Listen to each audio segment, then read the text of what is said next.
शुरुआत होने के साथ साथ ठंड भी बढ़ने लगी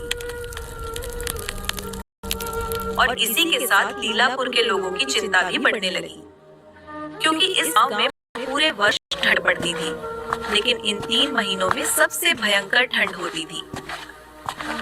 लीला भैया, जल्दी जल्दी चलो, वापस भी आना है।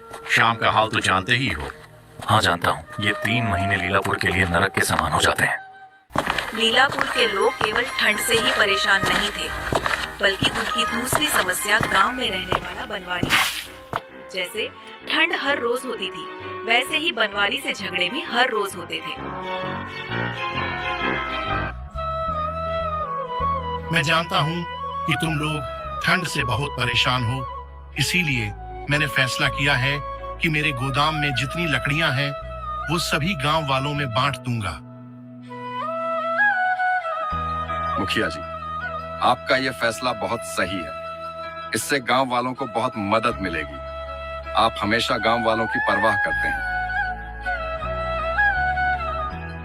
क्या सोच रहे हो बनवारी? इस भयंकर ठंड में गांव वालों की मदद करो।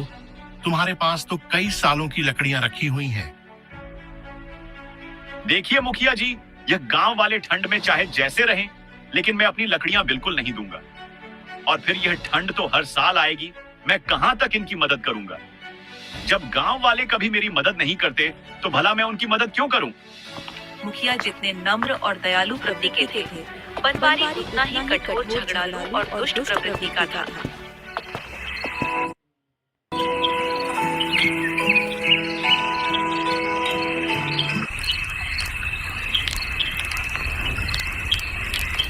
ब्रिजनाथ दादा, ना जाने अपने गांव की यह भयंकर ठंड कब समाप्त होगी। भाई, बनवारी को ठीक रास्ते पर ले आओ, ठंड भी ठीक हो जाएगी। दादा, इस ठंड का बनवारी से क्या लेना देना? फिर ठंड तो बनवारी को भी लगती है। दादा, मुझे ऐसा क्यों लगता है कि आपकी बातों में कोई रहस्य हो, और फिर आप यह बात हमेशा से कहते आए हो सकता है कोई रहस्य हो।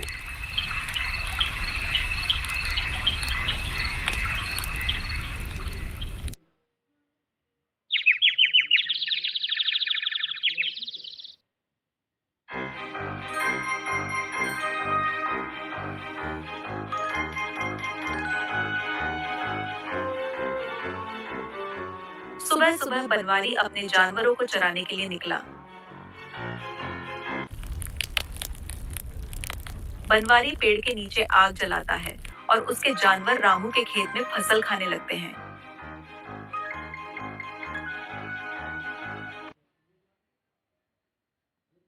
बनवारी, तुम जानवरों की देखरेख में थे, लेकिन फिर भी जानवर रामू के खेत में गए और उसकी फसल पूरी तरह से खराब हो गई। इसीलिए उसकी पूरी फसल का नुकसान तुम्हें देना होगा। यही पंचायत का फैसला है। सभी लोग मुखिया के फैसले से बहुत खुश हुए।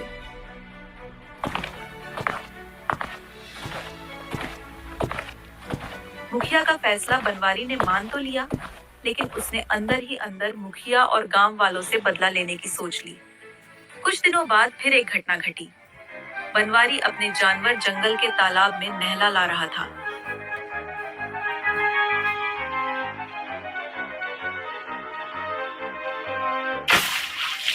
बनवारी किसी तरह तालाब से निकाला और सीधा गांव आ गया। गांव के किनारे एक बुजुर्ग दीनानाथ की झोपड़ी थी। बनवारी ने झोपड़ी में आग लगा दी और मजे से अपनी ठंड दूर करने लगा। मुखिया जी, मेरी केवल एक ही टूटी फूटी झोपड़ी थी जो बनवारी ने जला दी। अब मैं इस भयंकर जाड़े में कहां जाऊं? बनवारी, दीनानाथ जी सही कह रहे हैं। तुम हिंसक हो रहे हो, इसीलिए पंचायत तुम्हें 2 वर्ष के लिए गांव से बाहर करती है और नई झोपड़ी बनाने में आने वाले खर्च को तुमसे अदा करने का आदेश देती है।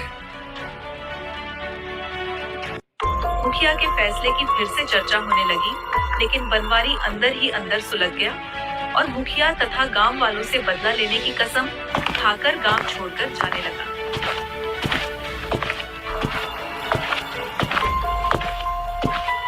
बनवारी तो बिना सुधरे गांव छोड़कर जा रहा है, मतलब यह भयंकर ठंड अब कभी नहीं जाएगी। दादा, मुझे ऐसा क्यों लगता है कि आपकी बातों में कोई रहस्य हो, और फिर आप यह बात हमेशा से कहते आए हो। दीनू, हर बात को बताने का समय आता है।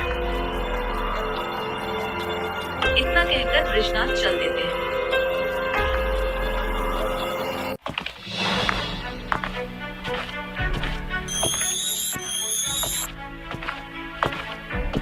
मेरा अनुमान है कि तुम किसी से बदला लेने का मौका तलाश रहे हो। हाँ ऐसा ही है, लेकिन तुम कौन हो? मैं कौन हूँ इससे कोई मतलब नहीं। केवल यह सोचो कि यदि इस भयंकर ठंड में गांव में और अधिक ठंड हो जाए तो मुखिया और गांव वालों के लिए कैसा रहेगा। हाँ, मैं ऐसे ही मौके की तलाश में हूँ जब मुखिया और गांव वाले बिना पानी की मछली की तरह तड़पे और उनकी मदद करने वाला कोई ना हो। तो फिर अपने पास पड़ी पोटली उठाओ। इस पोटली की जितनी रेत तुम जमीन पर डालोगे, गांव में उतनी ही ठंडक बढ़ेगी, और यह ठंडक पूरे 3 महीने रहेगी। बनवारी रेत की पोटली लेकर वापस गांव चल दिया।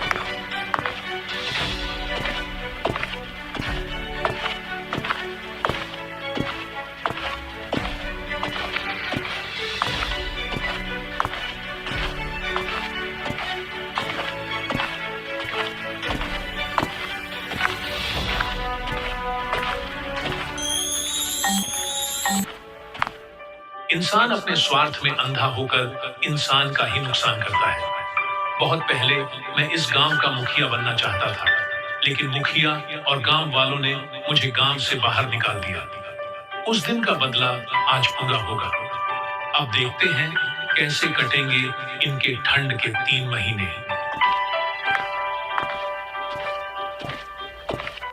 मुखिया जी, मुझे केवल 5 दिन का मौका दे दो, फिर मैं 2 वर्ष के लिए यह गांव छोड़कर चला जाऊंगा।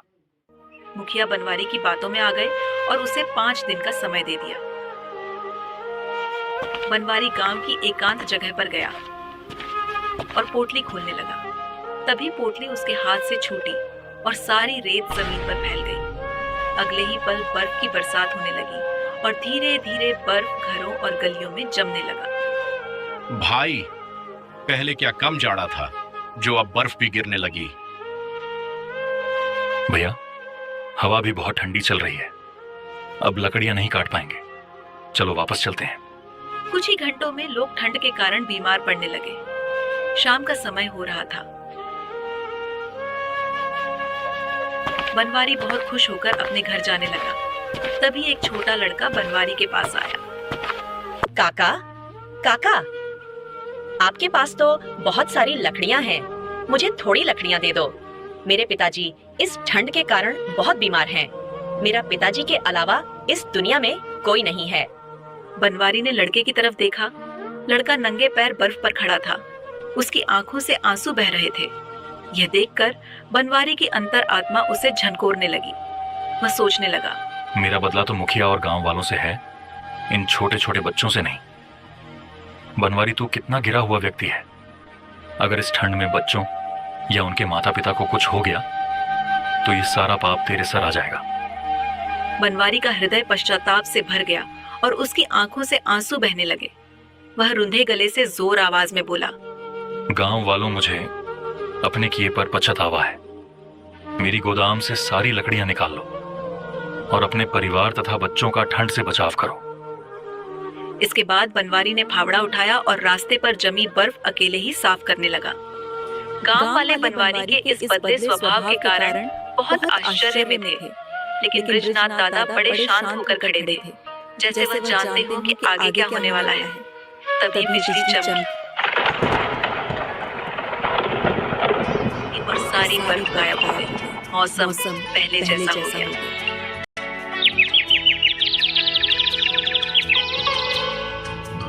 बृजनाथ, यह क्या था? यह कैसा चमत्कार है? क्या तुम इस रहस्य को जानते हो? हाँ मुखिया, बहुत वर्ष पहले अपने गांव में एक महात्मा आए थे, लेकिन गांव वालों ने उन पर ध्यान नहीं दिया और वे भयंकर ठंड में पूरी रात एक पेड़ के नीचे बैठे रहे। सुबह जब महात्मा जाने लगे तो उन्होंने कहा, जिस तरह मैं भयंकर ठंड में बैठा रहा हूँ, उसी तरह अब इस गांव में वर्ष भर ठंड होगी, लेकिन ठंड के 3 महीनों में बहुत भयंकर ठंड पड़ेगी। मैंने महात्मा के हाथ जोड़े और बहुत विनती की तो महात्मा जी ने कहा, जब इस गांव का सबसे दुष्ट व्यक्ति सुधर जाएगा तो मेरा श्राप भी समाप्त हो जाएगा।